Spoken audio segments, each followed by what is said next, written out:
মুর্শিদাবাদের ফারাক্কা ব্লকের বেনিয়াগ্রাম গ্রাম পঞ্চায়েতে সম্পন্ন হলো এক অত্যন্ত তাৎপর্যপূর্ণ রাজনৈতিক পালাবদল। সোমবার টানটান উত্তেজনার মধ্যে আয়োজিত ভোটাভুটি প্রক্রিয়ায় জয়ী হয়ে পঞ্চায়েতের নতুন প্রধান হিসেবে দায়িত্বভার গ্রহণ করলেন তৃণমূল কংগ্রেস সমর্থিত প্রার্থী রাকিব শেখ।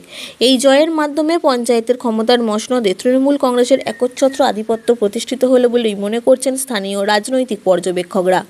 উল্লেখ্য, গত 22শে জুন এক নাটকীয় অনাস্থা ভোটে অপসারিত হয়েছিলেন তৎকালীন প্রধান কংগ্রেস সিপিএম বিজেপি জোটের প্রার্থী এমডি জাকির হোসেন। 30 সদস্যের এই পঞ্চায়েতে সেই সময় 16 জন সদস্য প্রধানের বিরুদ্ধে অনাস্থা ভোট দিয়েছিলেন। নির্বাচনের পরবর্তী সময়ে দলবদল ও সমীকরণের পরিবর্তনের ফলে জোটের সংখ্যাগরিষ্ঠতা হাতছাড়া হয়। প্রশাসনিক নিয়ম মেনে এতদিন ভারপ্রাপ্ত প্রধান হিসেবে দায়িত্ব সামলাচ্ছিলেন সিপিআইএম থেকে তৃণমূলে কংগ্রেসে যোগ দেওয়া প্রার্থী উপপ্রধান রাকিব শেখ। সোমবার পঞ্চায়েত ভবনে আয়োজিত প্রধান নির্বাচনের লড়াই সীমাবদ্ধ ছিল মূলত দুই প্রার্থীর মধ্যে। চূড়ান্ত ফলাফল অনুযায়ী তৃণমূল প্রার্থী রাকিব শেখ 18টি ভোট পেয়ে বিজয়ী। কংগ্রেস প্রার্থী শেখ মোহাম্মদ 12টি ভোট পেয়ে পরাজিত হন। তথ্য অনুযায়ী বিজয়ী রাকিব শেখ তৃণমূল কংগ্রেসের 9 জন, সিপিআইএমের 4 জন, কংগ্রেসের 4 জন এবং একজন নির্দল সদস্যের সমর্থন পেয়েছেন। অন্যদিকে পরাজিত প্রার্থী শেখ মোহাম্মদের পক্ষে তৃণমূলের 1টি, বিজেপির 7টি, সিপিআইএমের 1টি এবং কংগ্রেসের 3 জন সদস্য ভোট দিয়েছেন। এই নির্বাচনে একটি উল্লেখযোগ্য দিক হল বিজেপির 7 জন সদস্য থাকা সত্ত্বেও তারা সবাই কংগ্রেসের প্রার্থীর পক্ষে ভোট দিয়েছেন, যা স্থানীয় রাজনীতিতে আলোচনার জন্ম দিয়েছে। দায়িত্ব গ্রহণের পর রাকিব শেখ বলেন, আগের প্রধান পঞ্চায়েতের সদস্য ও সাধারণ মানুষের সঙ্গে দুর্ব্যবহার করেছেন এবং সবাইকে সঙ্গে নিয়ে কাজ করতে ব্যর্থ হয়েছেন, যার ফলে এলাকার কোনো উন্নতি হয়নি। তাই বাধ্য হয়ে তার বিরুদ্ধে অনাস্থা নিয়ে আসা হয়। আমি আজ সবার সমর্থনে প্রধান নির্বাচিত হয়েছি। আগামী দিনে দলমত নির্বিশেষে সবার সঙ্গে মিলে মানুষের উন্নয়নের কাজে ঝাঁপিয়ে পড়ব। প্রশাসনের কঠোর নজরদারিতে নির্ধারিত সময়েই এই নির্বাচন প্রক্রিয়া অত্যন্ত শান্তিপূর্ণভাবে সম্পন্ন হয়। এই জয়ের ফলে বেনিয়াগ্রামের দীর্ঘদিনের রাজনৈতিক অচলাবস্থা কাটিয়ে উন্নয়নের নতুন গতিপথ তৈরি হবে বলেই আশা করছেন এলাকার সাধারণ মানুষ। নির্বাচন শেষ করে প্রধানকে ফুলের মালা পরিয়ে ও সবুজ আবির উড়িয়ে আনন্দে মাতেন দুর্নীতিগ্রস্ত প্রধান।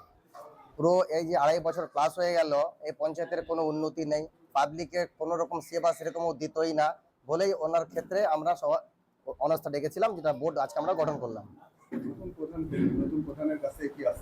নতুন প্রধানের কাছে আমাদের আশা আছে উনি খুব সুন্দর কাজ করবেন, ওনার প্রতি আমাদের আস্থা আছে বলে আমরা ওনাকে প্রধান নির্বাচিত করেছি আজকে।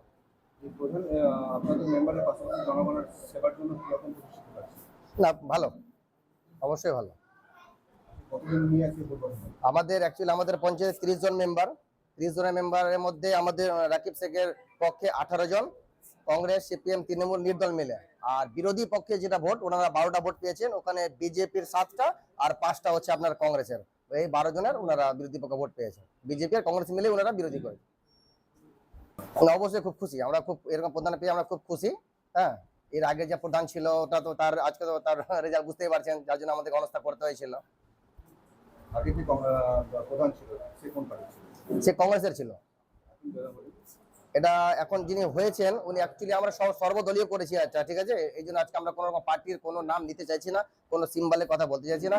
আমরা সবাই মিলে, সব মেম্বার মিলে আজকে আমরা প্রধান গঠন করেছি। আমরা খুব খুশি আছি। আমার নাম মীর শাহজাহান আলী, বেনিয়াগ্রাম পঞ্চায়েত।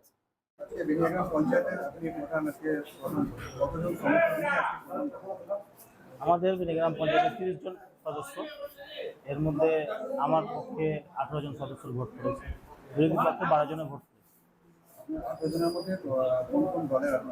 আমার সর্বদলীয় সিপিএম, কংগ্রেস, না সিপিএম, তৃণমূল, 4জন,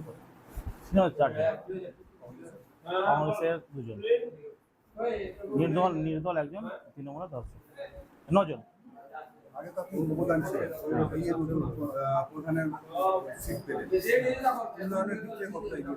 অনেক এগিয়ে থাকবে, বিগত দিনে যা হয়েছে তার থেকে অনেক দ্বিগুণ এগিয়ে থাকবে।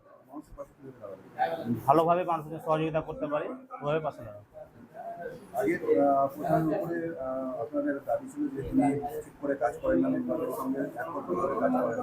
এবার আপনি কিভাবে সঙ্গে পাশে থাকবেন? আপনি আগামী দিনে দেখবেন কিভাবে চলবো, আর বিগত দিনে কিভাবে চলেছে তার পরিণাম আজকে জাকির হোসেন পেয়েছে।